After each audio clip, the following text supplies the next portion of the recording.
नमस्कार मित्रो,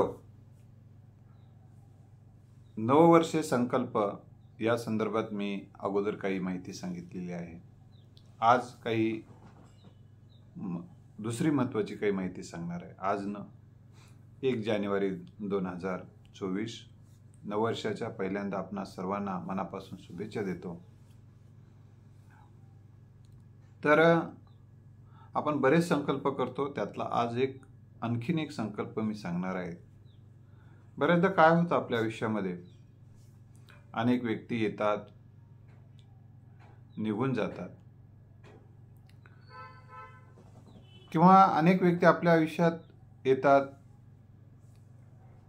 आणि त्यांच्याविषयी आपल्या मनात काही राग निर्माण होऊ शकतो, काही गैरसमज निर्माण होऊ शकतात। आणि हे त्यांच्याविषयीचे गैरसमज, राग, संशय जर आपल्या मनात तसेच असतील, द्वेष, मत्सर तसाच राहील, तर याचा मानसिक स्वास्थ्यावर वाईट परिणाम होतो। आपल्या सुखी जीवनामध्ये अडथळे निर्माण होतात। आता समजा आपल्याला एखादा व्यक्ती आवडत नाही, तो व्यक्ती आपल्या समोर आला की आपल्या तळपायाची आग मस्तकाला जाऊ शकते, हे माणूस म्हणून। पण असं का होते, तर त्याविषयी असणारा गैरसमज, राग, संशय यामुळे ते होत असते। तर यावर काय उपाय आहे? तर या संदर्भात थोडंसं मार्गदर्शन, हितगुज आपण करूया। तर पहिल्यांदा हे लक्षात ठेवा, आपल्या अंगावर कोणी जर चिखल टाकला, काही घाण टाकली, तर आपण तेव्हाच कपडे धुवून घेतो, स्वच्छ करून घेतो। पण आपल्याला कोणी काही बोललं तर आपण मात्र ते मनात ठेवून बसतो। आता हे नको ते मनात ठेवून बसल्यावर मानसिक स्वास्थ्य उत्तम राहू शकत नाही। लक्षात ठेवा, हातामध्ये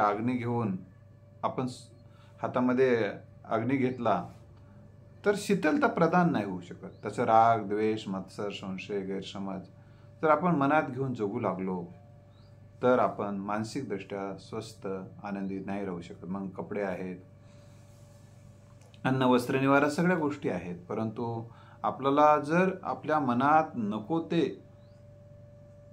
काढून टाकण्याची जर शैली नसेल, कौशल्य नसेल, क्षमता नसेल, तसं शहाणपण आपल्यात नसेल, तर आपण सुखी, समाधानी, आनंदी नाही जगू शकत। माणसाच्या जीवनातल्या सुखद आठवणी, माणसाच्या जीवनातल्या सुखद आणि सकारात्मक व्यक्ती माणसाच्या जगण्याचं, आनंदी जगण्याचं अतिशय महत्त्वाचं साधन म्हणून आपण त्याकडे पाहता येते।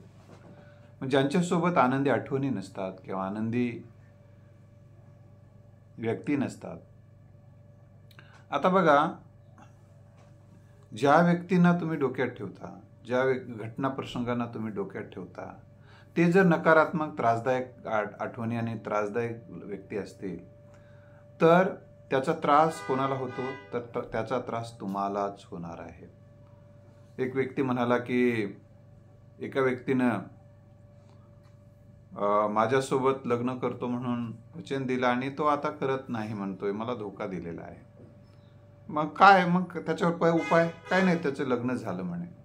मग तो तिकडे मजा मारतोय आणि तू इकडे त्रासात कशाला राहतोस? त्याला जसं भेटलेलं आहे तसं तुलाही भेटेल। तू नाही तो आवरसही ही भावना आणि भूमिका घेऊन ज्याला जगता येतं, थोडंसं पुढं जाता येतं, त्यालाच सुखानं जगता येतं। आणि आयुष्यातलं एक लक्षात ठेवलं पाहिजे, जे काही गैरसमज आहेत ते गैरसमज काढून टाकले पाहिजे। थोडं मनानं व्यापक झालं पाहिजे, राग आला तर तो दूर करता आलं पाहिजे। त्यासाठी तुम्हाला सांगतो, मुक्ताईचे जे ताटीचे अभंग आहे, तुम्ही तरुणी जग तारा, ताठी उघडा ज्ञानेश्वरा, जग झाले वनही संत जन व्हावे पाणी। जगानं जर अग्नी झालं तर संतांना पाणी व्हावं, असे उदात्त विचार जे संत मुक्ताईचे आहेत, तो जर आपल्या डोक्यात असतील तर आपण आयुष्यात सुखी राहू शकतो। विसरून जाणे आणि माफ करणे हे सुखी जीवनाचे अतिशय महत्त्वाचे 2 शस्त्र आहेत आपल्याजवळ। तर काही अज्ञान असेल एखाद्या व्यक्तीविषयी, गैरसमज असतील, एखाद्याविषयी राग असेल, राग असण्याचं काय कारण आहे? तो व्यक्ती आपल्या कामाला आला नाही म्हणून, तो व्यक्ती आपल्या मनाप्रमाणे वागत नाही म्हणून, कारण त्याचा जन्म काय आपल्याला मनाप्रमाणे वागावा यासाठी झालाय का, असा आपण विचार करायचा. त्याला घडवण्यामध्ये आपला काय वाटा आहे का, काही नाही. तर याविषयी विचार करायचा. जे सोबत येतील त्यांना सोबत घ्या, जे सोबत येणार नाहीत त्यांना सोडून तुम्हाला वाटचाल करता आली पाहिजे. हे जर तुमच्या जीवनामध्ये तुम्हाला जर तसं जगता आलं तरच तुम्हाला सुखानं समाधानानं जगता येते. नाहीतर राग, द्वेष, मत्सर आणि हे जर विष डोक्यात ठेवलं तर अमृतमय जीवन आपल्याला जगता येणार नाही. त्यामुळं सुखी जीवन जगण्यासाठी सकारात्मक विचार, सकारात्मक भावना, सकारात्मक कल्पना आणि विधायक कामामध्ये मग्न राहायचं. जे सोबत येतील त्यांना घ्यायचं, सोबत येणार नाहीत त्यांचे इंटरेस्ट वेगळे असू शकतात तर त्यांनाही आपण शुभेच्छा देऊन मोकळं व्हायचा. ही गोष्ट आपण लक्षात ठेवलं पाहिजे आणि तरच तुम्हाला सुखानं समाधानानं जगता येईल.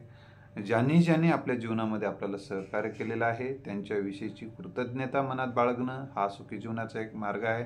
तर आपण एक संकल्प केला पाहिजे, आजपर्यंत माझ्या जीवनामध्ये मला कोणी सहकार्य केलं त्यांच्याविषयी आजचा दिवशी थँक्यू म्हणा, त्यांना शुभेच्छा द्या.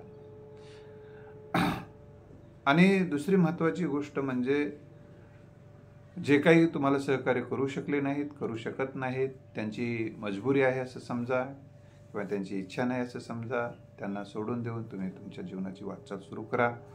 हे सुखी जीवनाचं आणखीन एक सूत्र आणि तसा संकल्प आज तुमच्यासाठी मी ठेवत आहे. तर मित्रो, जसं गाडी चालवायला आपल्याला जमले की प्रवास सुखकर होऊ शकतो, तसं जीवन जगायला शिकता आलं की जीवन सुखकर व्हायला, आनंदी व्हायला मदत होते. मी आज आपल्याला नववर्षाच्या पुन्हा एकदा मनापासून शुभेच्छा देतो. तुमच्या जीवनामध्ये सुख, शांती, समृद्धी लाभो. तुमच्या मनातलं नको ते निघून जावं ही सद्भावना व्यक्त करून थांबतो. जय हिंद.